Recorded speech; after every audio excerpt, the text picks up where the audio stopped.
For this special bonus episode, we welcomed Cam Maclean to the podcast. I hope that you enjoy our interview. Recording is in progress. Now I can officially welcome you to Why Not Both. There we go. I consent to be recorded. There we are. So are we going to get the skunk story at the beginning of the podcast or the end of the podcast? Wow. Well, I mean, well, let's get the skunk story out of the way. I mean, the preamble being that you were adopted, I guess, by a family of skunks. Yes, yeah. That I have turned into a feral Disney princess. I was saying that tomato juice does not do the trick when it comes to getting rid of the stench, which I suppose is an urban legend, and because I was sprayed by a skunk just very slightly while working in a field with a group of kids, which I used to do a fair bit more. One of my many somewhat music-related, somewhat music therapy adjacent jobs, but I was working in a sort of an open field, a very sort of biodiverse field in Montreal, where I used to work with a group of kids, and I think stepped on a layer or a den or whatever it is that their whatever name their home is given, and received just a slight initial spray, and then I got out of the stench. Just still lingers in my memory very strongly, and even appears in my dreams. So there you go. What? In what context? Are you just like going through your dream life, and all of a sudden you're like, "Whoo, wow."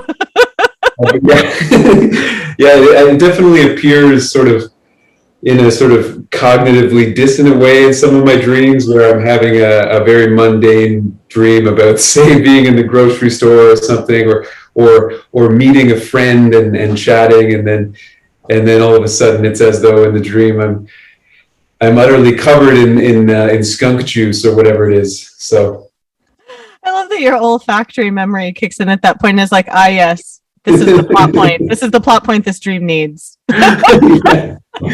I know, it's like, this dream is really boring, so yes, we'll make it more exciting. Oh, that's fantastic. I was just like, I wonder what Jung would have to say about that. Oh my gosh. And I love that you said that it was one of the many intersections between music and therapy, because that is in fact why you're here, is that you are another therapist who is also a musician, and I am a therapist who's a musician. Yeah, I mean, welcome. Well, thank you. Yeah, I mean, to unpack that a bit, just initially, what I'm doing right now is going back to school in order to be eventually accredited to be a music therapist. But I've been working, aside from all my ongoing session work as a musician and my work with my solo project, and also previously with my other band, Vesuvio Solo, I have done music education for a long time, and guitar teaching, but things that became progressively much more just sort of within the ballpark of either something resembling music therapy, also play therapy, doing a lot of work with kids that involved sort of, for instance, using loose parts, sort of random objects to make noise. Loose parts being a very play therapy oriented sort of thing, where you have kids play with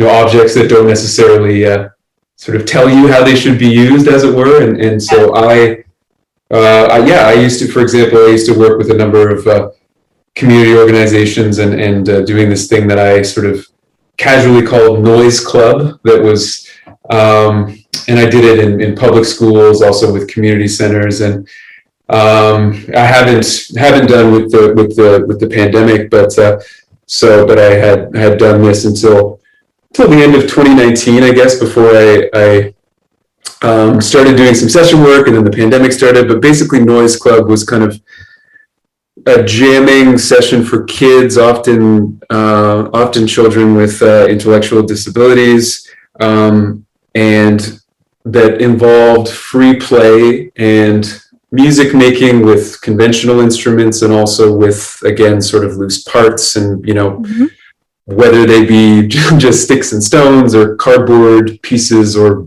random plastic items, and discovering that the sort of that intersection between what I previously, I guess, would have thought of as sort of pure noise or something that seemed more pure noise, and music has become so much more strong. And I definitely don't, the music I make is still relatively, tonally conventional and all that, but I find that, I've appreciated both music making and noise making and also not making that distinction between the two with young children in particular. And so going back to school and intending on becoming a music therapist and hopefully doing both more of that and, other things as well. And that's sort of where I'm at as I continue to make and release my own music as well. So, yeah. I'm so curious, what inspired you to do that, to make, I love that you are like, it's like basically like noise jams. And I love that. And I was like, what inspired you to do that? And what effect did it have, not just on the kids, but also like what effect did it have on you to be a part of that? The effect that it had on me was, for one thing, I think I've always needed, even before I did that, when I was either just teaching music privately, which I still do, or being involved in, I think I've always needed additional community entrenched music related activities to kind of inspire my own music making or inspire me to write songs and also just to want to practice. I'm mainly a guitarist and also a singer-songwriter, but multi-instrumentalist too, do all kinds of stuff, but just to practice and which of course can be so tedious. It inspired me, especially these endless free-form jams with children inspired me to practice in a different way and to work on music in a different way, and to of course spontaneity is always a big part of the creative process, but to give myself over to that even more wholeheartedly, and to give myself over to the kind of inspiration that needs to begin with sort of turning off that that logical part of your brain that we're all using all the time, and just of course employing it later when I go in and workshop my songs and record them and all that, but learning to almost completely turn off that desire to control what I'm doing to a really conscious extent while I'm making music. I think that's one of the big effects it has had on me, for sure, working with children. I love that, because I was curious then, because you are kind of combining then your interests in therapy and in music, and I find that intriguing because people often ask me like, oh, so are you a music therapist? And I'm like, no, I'm a musician and a therapist, but it's like I hadn't combined them, and that's really interesting to think about how the intersection actually informs then how you practice music and how you're approaching music. Yeah, and again, the sort of the play idea and also relating to play therapy. I did a while ago, a few years back, when I was mainly, aside from music making, I was working for a particular community organization, and we all had to do this training program, this play worker training program, which is play work is much bigger thing in the UK and in Europe than it is in North America, but it's and sort of emerged, I think, in London after the Second World War, or maybe perhaps even during the Second World War, towards the end of it, when there was all kinds of bombed out areas of the city, and educators observed children playing in these sort of seemingly chaotic, landscapes or cityscapes, and emerged from that, and emerged and observed that the play that they were engaging in was particularly free and creative. And of course, I've never worked in bombed out landscapes or anything, but I did definitely take a lot of inspiration from that whole training that I received, and also just even in not only in, again, the sort of noise club kind of stuff that I was doing, and other other activity with children in groups making music and noise and jamming, but also just in my one-on-one teaching with children. I mean, I always like to, even if I'm doing, for example, like I have a student who, or it could be an adult as well, who wants to learn classical guitar, say, very formally, and and I'll do that. I'll help them with that. Well, even though I'm not primarily a classical guitarist, but I will also always incorporate jamming, improvisation, and a sort of sense of feeling the music perhaps before thinking about it, or intellectualizing it, or focusing on the notes on the page too much. So yeah, and I find that works, not with everybody, of course, people are different, but with a lot of people, a lot better. Mm-hmm. Approaching it as though, it's a language and you need to speak it before you write it. And of course, there's all kinds of music training methods like the Suzuki method and so on that speak to that. But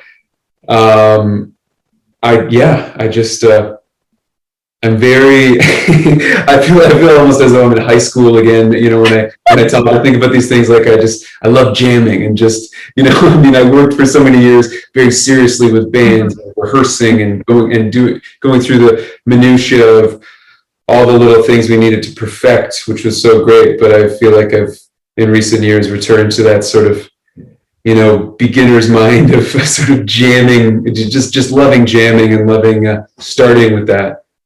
That's wonderful the way you put it, as the beginner's mind, because at least I know when I'm approaching music, like if I approach it too intellectually or with too much structure, it just negates the magic of it. And like, I have to just like follow the magic of a song and follow the magic of a feeling, as opposed to being like, okay, this is how this is going to go. It's like when you try to control a song, the song's like, no. Sure, yeah.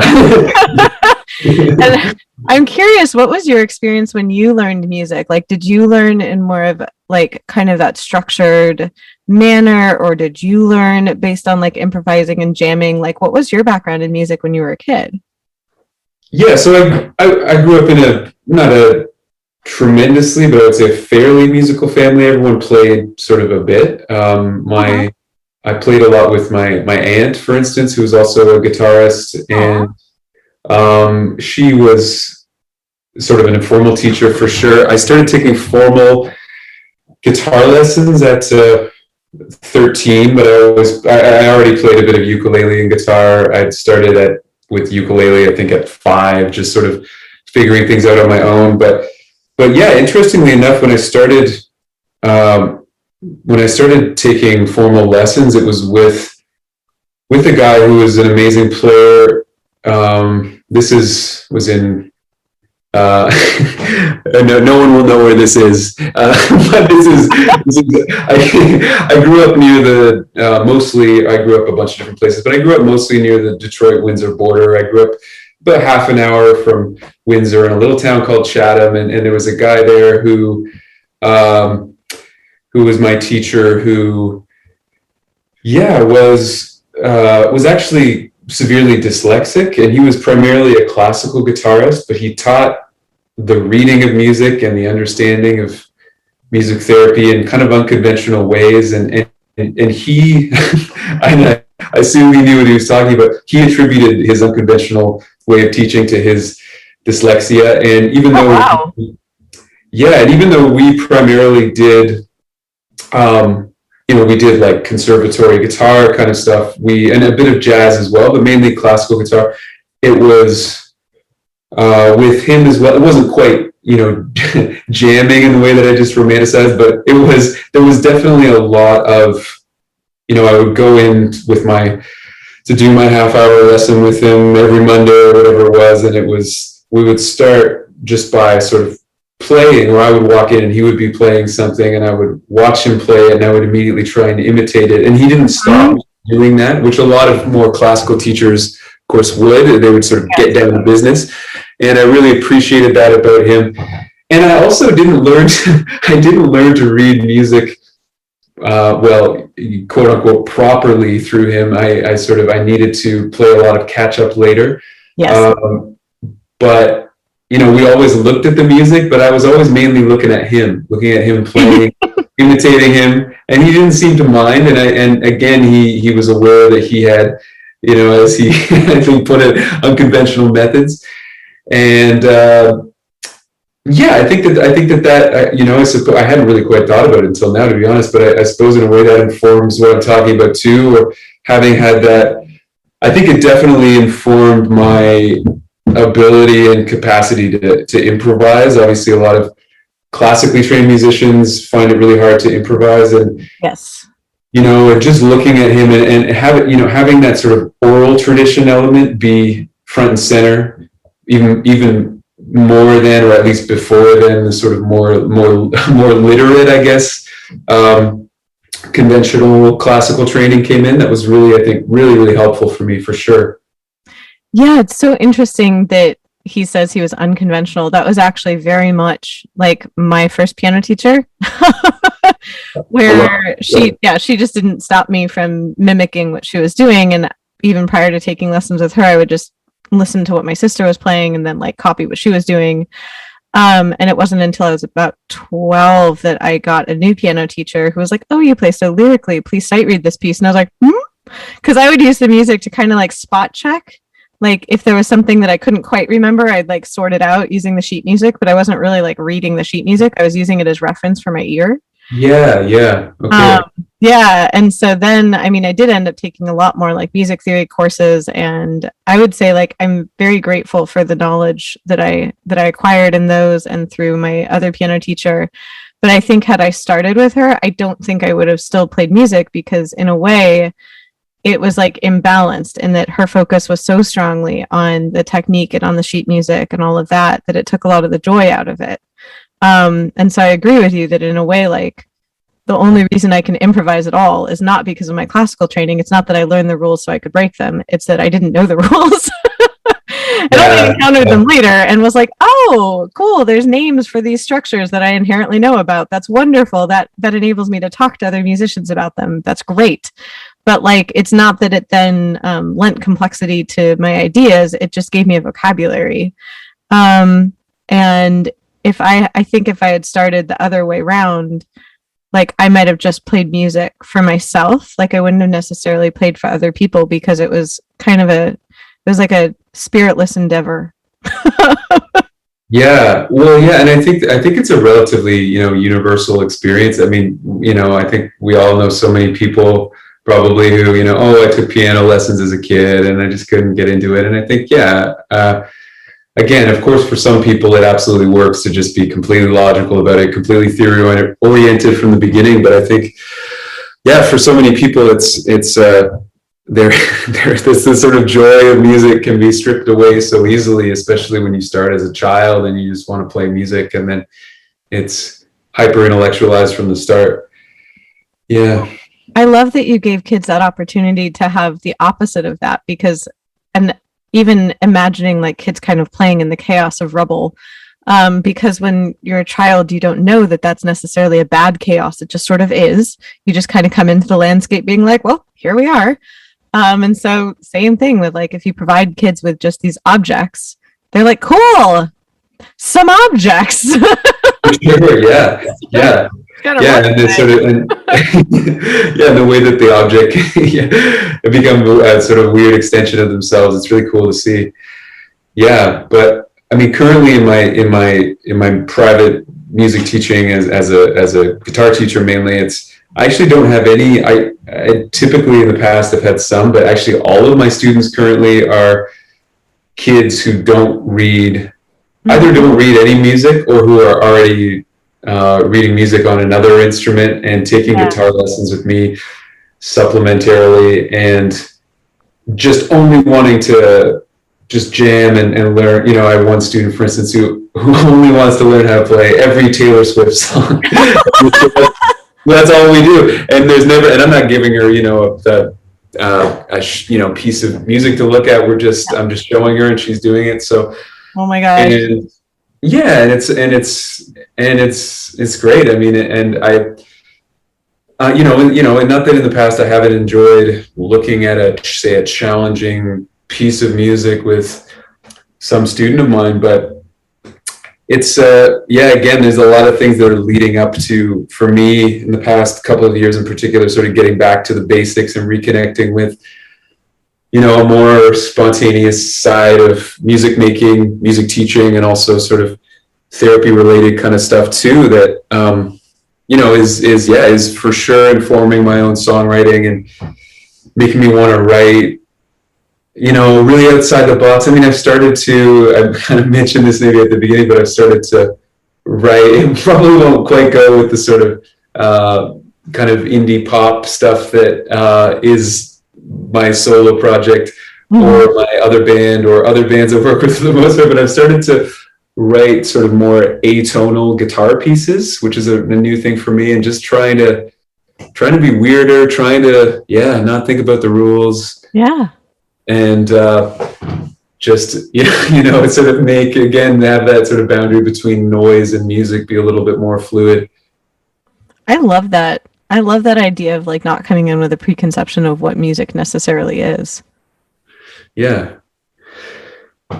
I'm curious how that will show up also in the room. Like, where are you in like the journey to be a therapist? Like, have you started schooling? Have you started associate hours? Like, I was like, tell me more about that. So basically, actually, I've done other supplementary trainings previously that sort of, relate to this, but I'm going to be just in the fall taking my first music therapy sort of seminar class. But I've basically just been because I did my BA that I did, years ago was in English Lit. So I didn't have any, and, again, I have I have the formal classical guitar kind of stuff that is sort of the equivalent of a BA, but, I didn't have any psychs at all. So I've actually needed to over the past year and a half, just a ton of prerequisites, and which is very tedious. And of course, there's a lot of overlap and a lot of them, but worth it, I think, ultimately. But again, I didn't have any psychs, so I've just pretty much gotten to the end of finishing all those prereqs, and I was like, lucky you, all the prereqs for psych stuff. Oh my god. it was like half another BA basically. So. Oh my god. Yeah, because I'm curious how it'll show up in the room, like, because one thing that at least I've noticed with my clients is that it's similar, like you're talking about going into like music lessons, and even like music therapy in a way where you show up based on kind of what your client needs. And so every session ends up being different, and you are essentially improvising. It's because same thing, if you go into a session being like, well, I'm going to tell my client this, I'm going to tell them that, like, that's not really respecting like where your client's at. So like, and I was like, we'll have to do a follow-up interview when you start doing more, where it's like, see how improvising comes in when you're actually in the room with therapy clients and you're running music therapy, because you're just kind of following someone's lead at that point to be like, what tools do I have that can help you with what you're showing up with? Yeah, for sure. I mean, I definitely, I totally, I mean, having more of a pedagogical than a therapeutic background in a way, I definitely, think of critical pedagogy and the, idea of more sort of, dialogue based learning as opposed to the sort of banking model of learning where you're just filling his head with stuff. And I mean, also, but I think I think the difference will be, of course, I mean, as a therapist, I mean, I guess it depends on ultimately, once I, have a more, once I have an established practice as a therapist, of course, it's not directly correlated with pedagogy, because I'm not actually necessarily teaching the person anything. And of course, I rather would be trying to give space for, who knows, all kinds of things. Maybe I would end up working in palliative care. Maybe I'll end up, I mean, I presume that I'll continue to work mainly with children as I have done, but I'm open to all kinds of things. And I think that it's such a, it's such a growing and expanding field too, music therapy in particular, and arts therapies. And I think it'll be really interesting to get more deeply into it, as it is sort of just very obviously evolving in real time. Yes. And I'm sure that'll relate to my practice too. So yeah. I'm glad that music therapy is expanding, and same with art therapy, because I think that, or at least it used to be kind of like a misunderstood field. Like people are like, wait, so you just like make music with someone and that's the therapy? Like, No, I know people have asked me about it, and they're like, oh, so it's just going to be sort of kumbaya kind of stuff. Yeah. And I'm like, well, maybe a bit, but probably other things as well. maybe a few other camp songs thrown in just for fun. Sure. But yeah, like accessing the therapeutic side through the creative side. I mean, I'm not a trained music therapist. However, I would say, like, in my practice, it's fun when people bring in things that are creative, like whether they bring in something they've made or they bring in media that they like. I am definitely not above communicating with my clients in memes and TikTok videos. Like, I definitely, it's like text me being like, oh my God. And like, it's like a link to a TikTok. And I'm like, yeah, this scans. Where, you know, like expressing yourself creatively is powerful, but also finding resonances in creative media that you see equally powerful sometimes. But I think people, for sure. For sure. like, I definitely, what did I say to a client? Their ex had gotten back in contact with them, like they had deleted their socials, but then like their ex had, not my client, and their ex then like reactivated their socials and followed my client again. And okay. And my client like did not want to talk to this person, and I literally like I just texted them the meme of like bonk, go to horny jail. My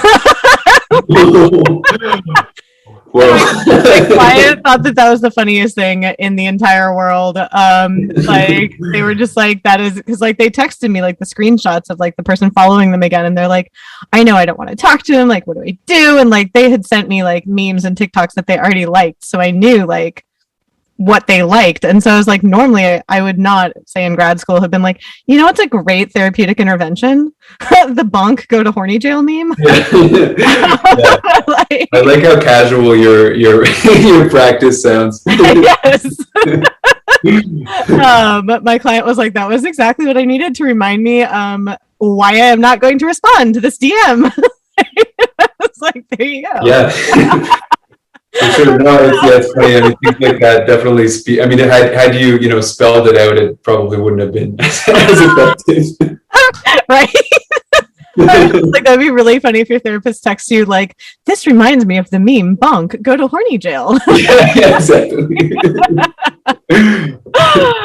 But yeah, like, because my clients know, like, and thankfully I have wonderful clients. They do not abuse their texting between sessions privilege. My clients know though that if they text me, I will respond usually within like 24 hours. And that it's kind of like, is there a crisis situation that you need maybe a little bit of a top up on? Like, because either I'll write back being like, let's chat about it in session, thank you for telling me, or it's like, I'll affirm whatever they said. I'm not going to do like, major therapeutic interventions via text.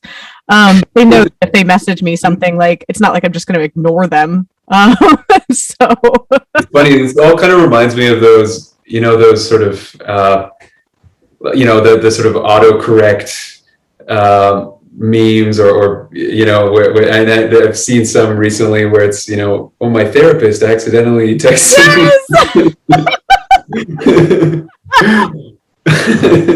Oh my God, one of my friends sent me a screenshot that her therapist accidentally texted. So far, I knock wood, I have not accidentally texted a client when I meant to text a friend. I did. Oh my God. Yeah, I've not done that yet.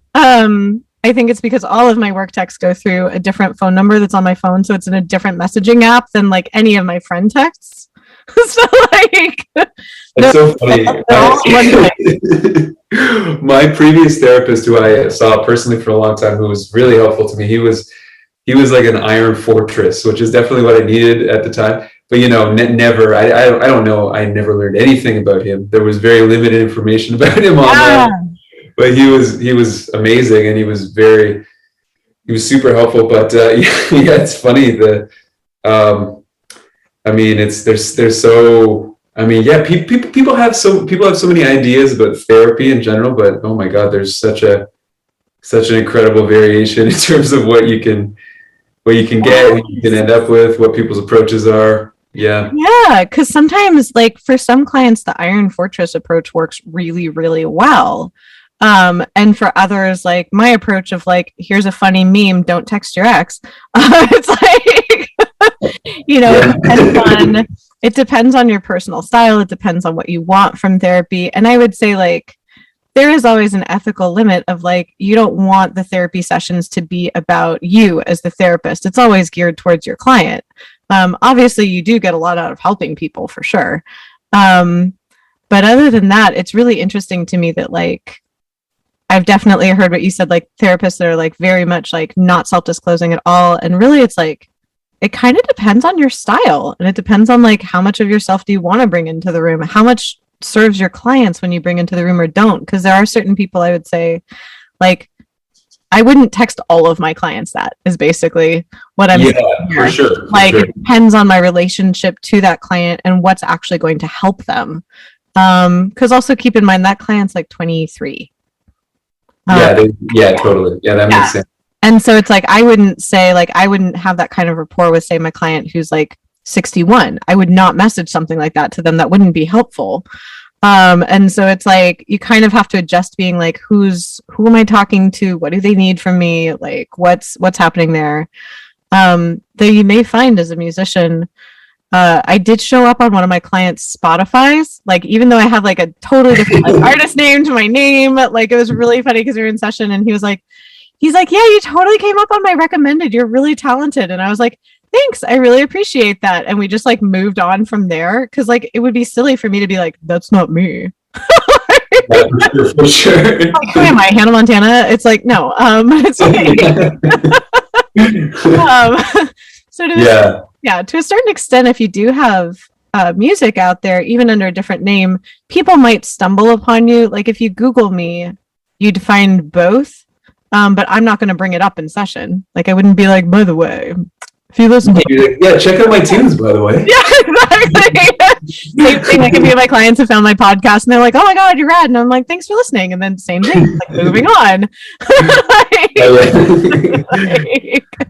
Yeah. I mean, are you mainly doing therapy in the podcast at this point? I know I've listened to some of your music, but are you, seems like you're, I mean, the podcast obviously takes up a lot of time. Oh my God. Yeah. I mean, I appreciate you asking. I recorded a ton of new stuff actually over the last 2 years, but felt weird releasing stuff during the pandemic for multiple reasons. Both like it seemed like just emotionally kind of a weird time. And also like I didn't have the energy to really promote art while I was, like you said, making other art. And my therapy practice went from me and one associate to now I have 6 people on my staff. Oh, wow. Okay. Because surprise, people are unwell during a pandemic. Who knew? Yeah. Oh my gosh.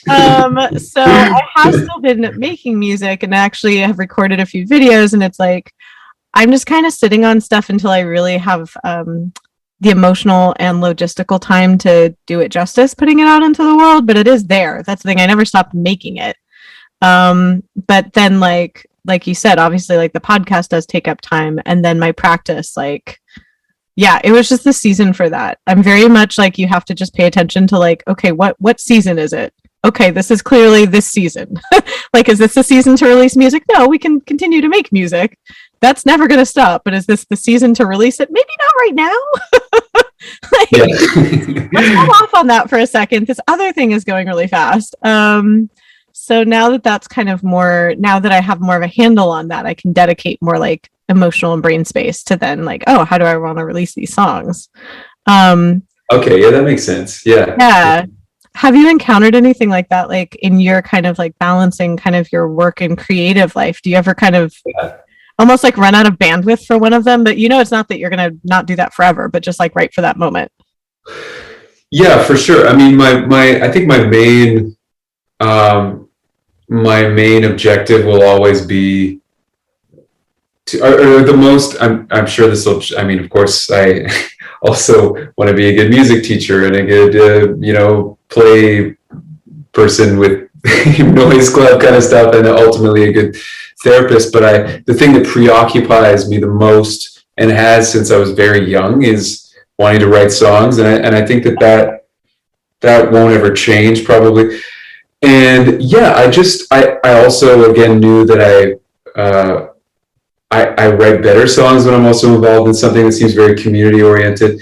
And um, and I think that so I definitely feel as though, I guess it's not that I have more bandwidth for one of the things that I'm doing than the other. Again, over the past year and a half or so, I've been doing all these courses. I've also been doing lots of session work. I just started to play shows again in person. I'd been doing a lot of live streamed shows and that sort of thing, or other sort of Instagram or whatever kind of stuff previously. But I think I thrive actually on doing a bunch of things. I think that in the past it's been when I'm only doing, this is a real getting back to your question.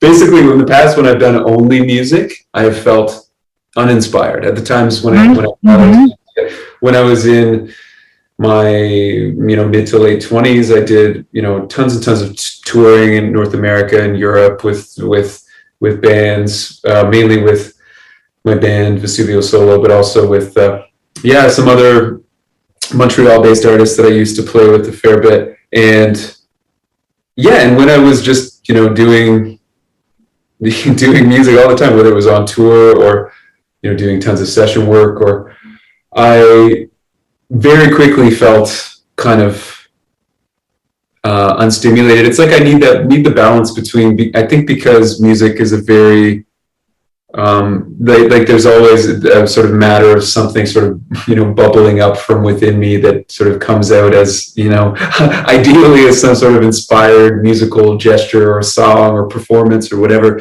I need to, because it feels like such a sort of introverted kind of thing in a way. It's very, I feel like I need the balance of the more community focused kind of stuff too, and then I feel sane if I have that. I mean, I can very, as I think a lot of artists can relate to. I'm sure you can too. I've very quickly, when I've gotten into a songwriting hole that I try to push beyond its expiry date, I feel just so neurotic to say the least. So that's the sort of feeling I want to avoid for sure.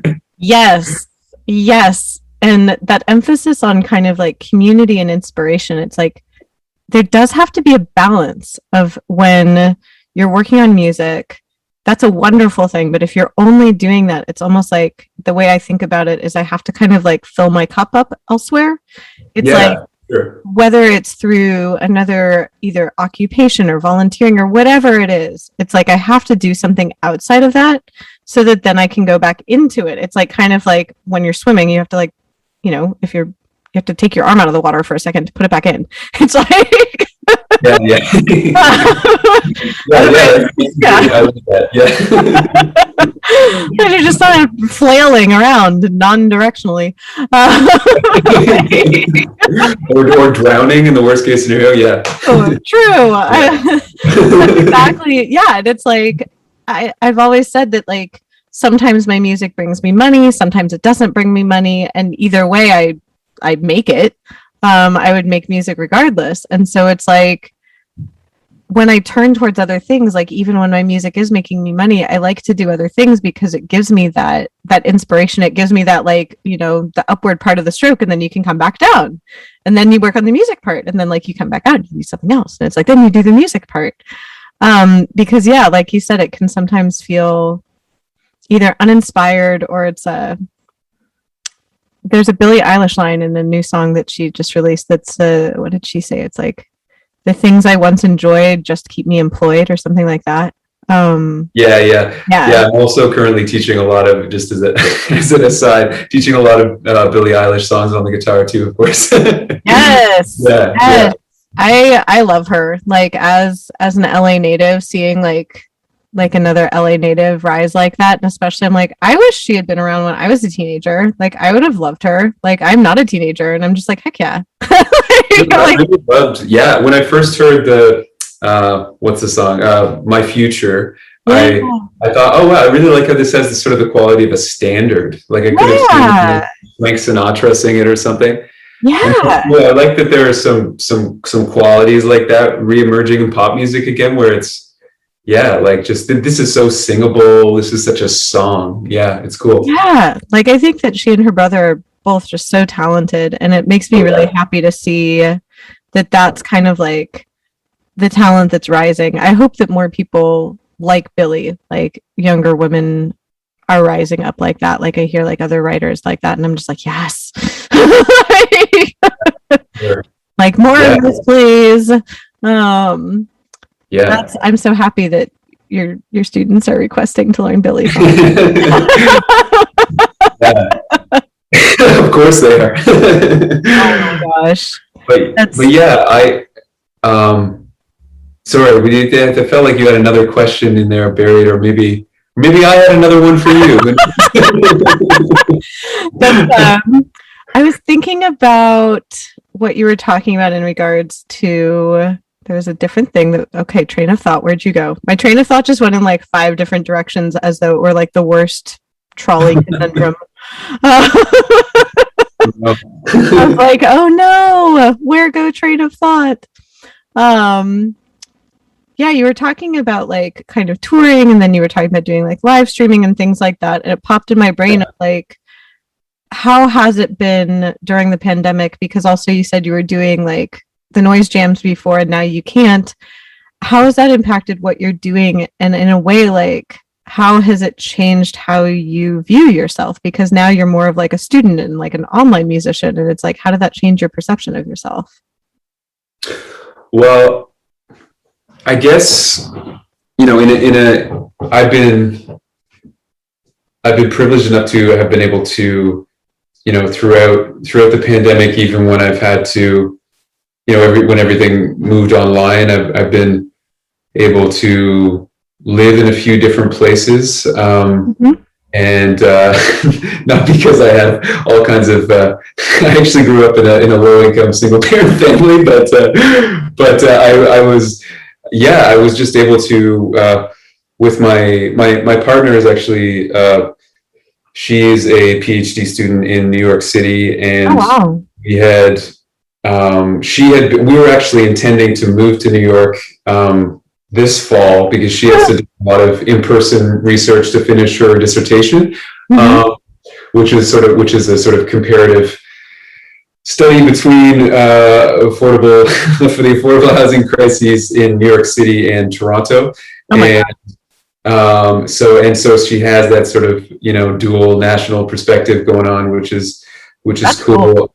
Because I think we all need to be more internationalist when it comes to looking at and looking at these things and trying to change things for the better. And I think so we would have ended up there. Instead, we ended up for a few months, her and I, living in a small city in Ontario near Toronto named Peterborough, which is partially where she grew up and where her parents are now, and just crashing with her folks for a bit and going back and forth between, instead of going to New York City, going back and forth between this small city, Peterborough, and Montreal, and which was, again, not the experience that I expected. I thought that we would end up in and her and I both have a lot of good friends in New York, and we were going to end up there for a few months at least, potentially ultimately settled there. And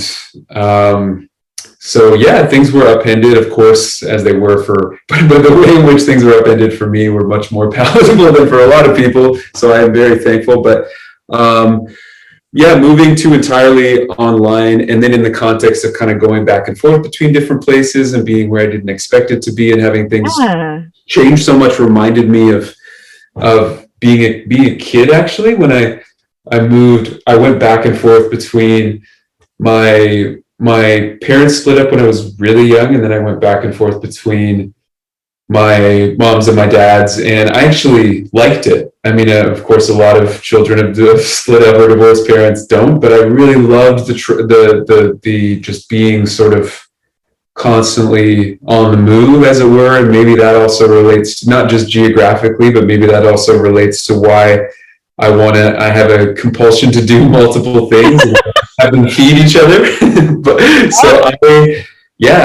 I like being I like being on the move, both geographically and also sort of in what I'm doing, professionally and just, in all senses, I guess. So Yeah. I guess it just, the effect of it. Yeah. That's sort of the more group oriented stuff I was doing with kids and families and community centers and so on. And also public schools too, completely ended. And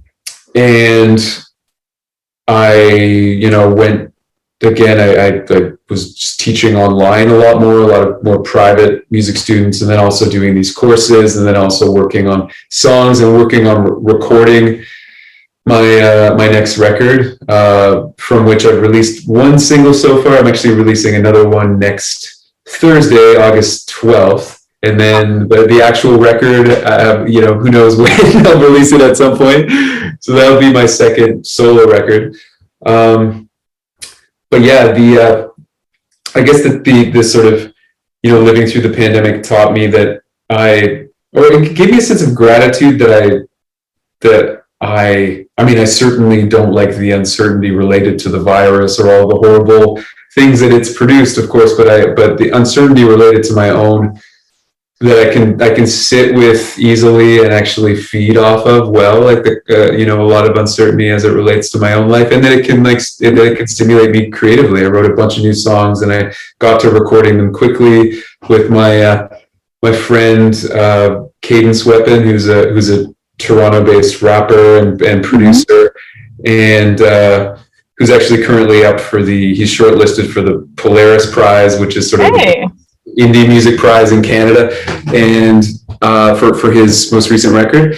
And so, working with him a lot, and now I feel like I need to give shout outs to other musicians.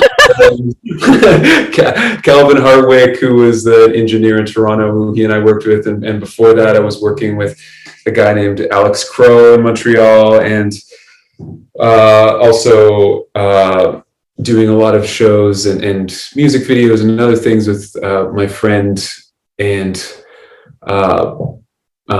sometime producer who just goes by the name Margot, who's originally from Chicago, Montreal-based DJ producer. And then my old bandmate, Tom Gillies as well, who, we've helped each other with our own solo projects off and on. And my friend Adam Wilcox too, has always workshopped all of my material and done demos with me and all kinds of things. And oh my God, I could name so many people, of course. And I know that's not what you're asking me to do, but once I got you're like, I'm on a roll. I better not offend anyone here. But I meant it all genuinely. All of those people and so many others are, music itself, as much as I was talking about it as, having to do in large part with some sort of inspiration bubbling up within me. My God, of course, it's such a community oriented art, and whether it's playing shows or working with other people. I, for one, am not a very good producer or engineer, for one thing, and I've always worked with lots of amazing producers and engineers, and also playing with other bands in Montreal or doing session work with people is so endlessly stimulating for me. Getting outside of my own little navel gazing thing and playing someone else's music for a change is so great, and has inspired me to write songs so often. So yeah, that balance between my own inspiration and the community for sure is really important. But at the end of the day, what I'm most thankful for is having a really strong community, and of course that's what any musician needs to not only have an audience, but to, get their stuff out there and be inspired. And yeah, so it's been hard, obviously, Zooming all the time as we're doing right now. Yes. For so long now. And I really want, by the way, I don't know if this is something, I heard that there was some thought of, or that there's maybe an app being developed where you can jam with people that's sort of Zoom for for musicians, or you can voice or whatever with people where there's not the delay or the sound. Oh my God, the latency. Because my mixer, and this was amazing. My mixer and I had only met like once in passing, really, before the pandemic, and then he mixed pretty much my whole record like remotely. There's still one song that I'm working on, but like, it was great because there's this website where you can stream onto your audio system what someone else is like playing on theirs. So he would just be like playing me the mix from his rig, and I could hear it at mine. So that way, if I had mix notes in the moment, like we didn't have to be in the same room, I could just be like, oh, this is standing out to me, or oh, that thing's going on. It's like what we would just do. Yeah, we would just be like texting or like on the phone while I was listening to the mix, but through my computer. So that way it's like I was listening on my monitors in my space, or I'd be listening on my headphones and texting, and like, so this is a revelation to me. Yeah, I'll get the website for you. It was really useful because like it doesn't really solve the like latency jamming portion. Yeah. But it does solve the like, here's what I'm doing on my computer, and then you can play it, and then the other person can then like give feedback, or like if you both have a session pulled up, you can add stuff and then each listen to what the other person was doing. So it's like, it's kind of like an interesting workaround. You can't like jam traditionally, but it's like you can at the very least, like it's better than being like, well, I'm just gonna email you this MP3. Yeah, totally. Oh my gosh. Or the endless Wii transfers. Oh my God. And it's like final mix 2, the final one. Final mix 3 with a snare down. Final. Oh no. So for my current project, we have different. I know. Oh my God. We have like a roughs folder, mixes, and then masters, all these different things, and there's folders full of endless versions of the songs. And yeah. I love how like every musician has that like it's all of our like weird dirty secrets, that there's like folders on our computer that are like the rough mixes, the rough mixes, the demo rough mixes. Yeah. By the time I release something, at that point people have no idea that there's been like 17 variations on it. I've overheated so many computers, I think, entirely just because I had so many audio files on them, even though I back everything up on an external hard drive and on the cloud and everything, but it's I go through computers like crazy. Yeah. That's the same with me. I just had to clear off some of the folders on my laptop, and it was painful, even though I know I have double backups of everything. I was like, what if I need to have that? And I'm like, Pam, you don't. Yeah. You're okay. The pathological hoarding is a big thing. Files, yeah. Ableton will thank you. Wow, it's so relatable. But yeah, that's a revelation about that. Yeah, please send me that. I absolutely need that link. Yes, I was like, oops, sorry, loud helicopter going by, or plane? No, definitely a helicopter. That's so LA to be like, sorry about the helicopter. Yeah. I didn't do it at all, surprisingly. Yeah, I guess that's. I have the window open because see previous about no air conditioning. It's actually, when you're in the hills, it really doesn't matter that much. It's actually quite nice. Sounded so bougie, but like it really, you don't need to turn on the AC because there's the breeze that comes through the hills. The only problem is then it's like, and there's the helicopter, and there's my neighbor's wood chipper, and there's like. So do you live like in Laurel Canyon or something, or? I'm currently like, I actually usually live in kind of just in the flats of WeHo, actually right down to Laurel. So I'm right at the base of those hills in my condo usually, but right now I'm up in Elysian Heights, so kind of in the hills actually above Dodger Stadium. Okay. Yeah, it's beautiful up here. I'm staying at a friend's, and it's really, really, really lovely. But yeah, I'm learning kind of the dynamics because even though I grew up here, I didn't grow up in this particular area. So at first I was like, oh my God, no air conditioning. How do you live? Yeah. I grew up in the valley, like in the hills in Tarzana, which like if you didn't have air conditioning, you might perish. And so I was like, oh, this is different. One, it's like 20 degrees cooler Fahrenheit, but also there's actually like a constant breeze that comes off of the ocean. Like so far, the air has not been still in the month that I've been here. Wow. Yeah. Yeah, that's crazy. Yeah, so sorry, so the no air conditioning is because that you can't hook it up there? It does exist in one of the rooms. Yeah. There's like a wall unit, like one of the like they have them in a lot of European countries now. It's called like split AC, where it's not like a window unit, but it's like an electronic wall unit usually above the window or above a door. But it's in like I'm staying in the bottom floor of a home that's been converted into like its own home essentially. And that air conditioning unit is in the main room of said house. But the main room is actually the smallest room and the room that I use the least. So it's kind of like that I can make this one little area be like air conditioned and that's it. And I'm like, this is vaguely pointless, question mark.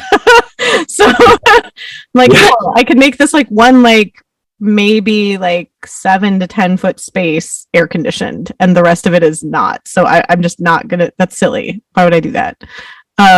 Yeah, I have a movable unit in my apartment. It's funny, I didn't get air conditioning for such a long time, and I think it was just I mean, Montreal always has hot summers, and insanely cold winters, really hot and humid summers. But I didn't even get an air conditioning until, or my partner and I didn't get air conditioning until like I think 2019, which was it was just we were just like, no, like, we got to be energy, which was very noble, but we absolutely needed it by the time that that was when, well, for one thing, the effects of climate change really started to be felt in Montreal finally, even though Montreal is sort of little enclave that's isolated from forest fires or floods or all the more egregiously pronounced effects of climate change. But we were like, no, we do need.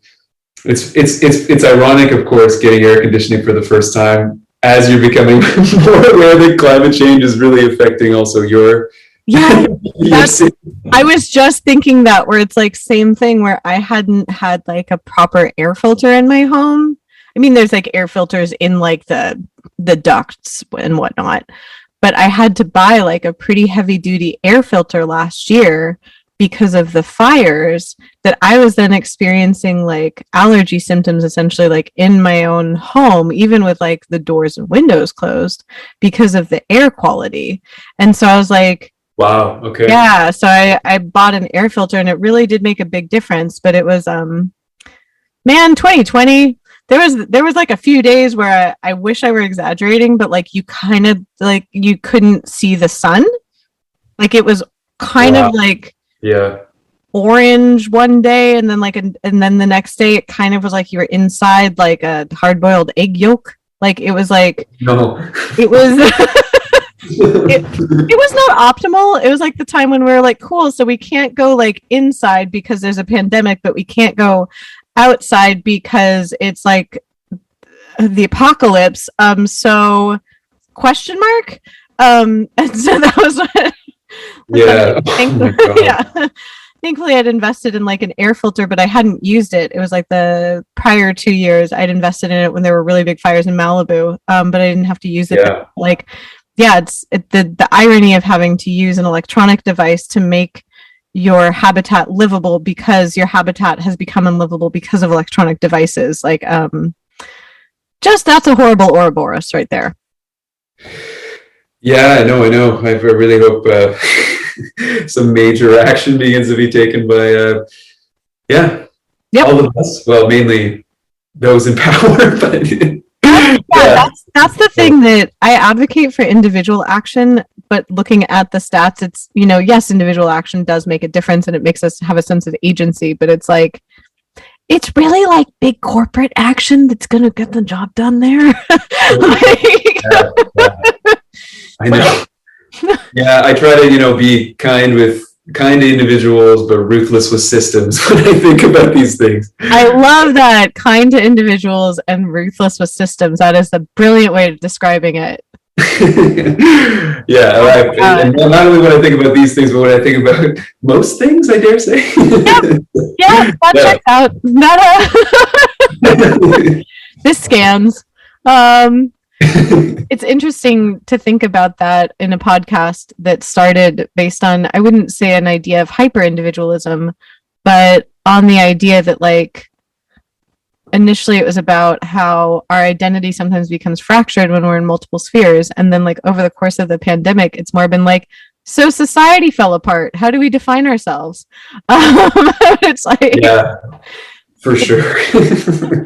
I know.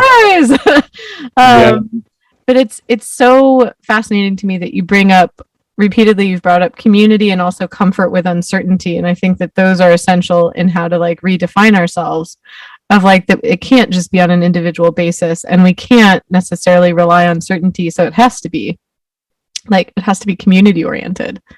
Yeah, absolutely. Yeah, and I think on the one hand, some of the ways in which I'm maybe comfortable with certain kinds of uncertainty are due to my, relative privilege, but I think other ways have to do with, I want to be comfortable with getting out of my little bubble of false certainty, and maybe, being more, realizing more and more that we're all in this together. And I think it has been, obviously, oh my gosh, we have a long way to go, but I mean, it's been nice to see at least people of, our generation be more awakened to, certain realities, and needing to think about these things more collectively, and that we are all in this together for sure. Yes, I wholeheartedly agree, because as much as, yes, we have our individual experiences, and I'm glad that you brought up the idea of privilege, because I think a lot of people, like, when they hear that, they think that you are accusing them of something, or it's a bad thing. It's more just an acknowledgement of like, these are the circumstances that I have that may actually be very different from someone else's circumstance. And just kind of acknowledging like, hey, I want to get outside of that bubble because I have this set of circumstances, but someone else's might be really different. And I want to know how to actually best interact with them, because we are all in this together. And so then you need to understand like, oh, well, what are their circumstances? And I love what you said about being ruthless with systems. I'm like, yes. Yeah. More of that, please. Oh, well, I really appreciate you taking the time to chat with me on the podcast today. It was absolutely my pleasure. This is really fun. I like how, free ranging it was, and just, conversational, not like a conventional podcast. Thank you again for listening to this episode of Why Not Both. If you liked what you heard, please make sure to like us and subscribe to us on your preferred podcast platform. You can also come hang out with us on social media. We are at WNB the podcast, both on Instagram and on Twitter. This season, we are brought to you by Under the Radar magazine. Under the Radar is a nationally distributed print, music, and entertainment magazine and website. You can find them at www.undertheradarmag.com, and feel free to support them on Patreon. Extra special thanks to our producer, Laura Studeris, who is literally a rock star. Thanks again, and I look forward to seeing you next episode.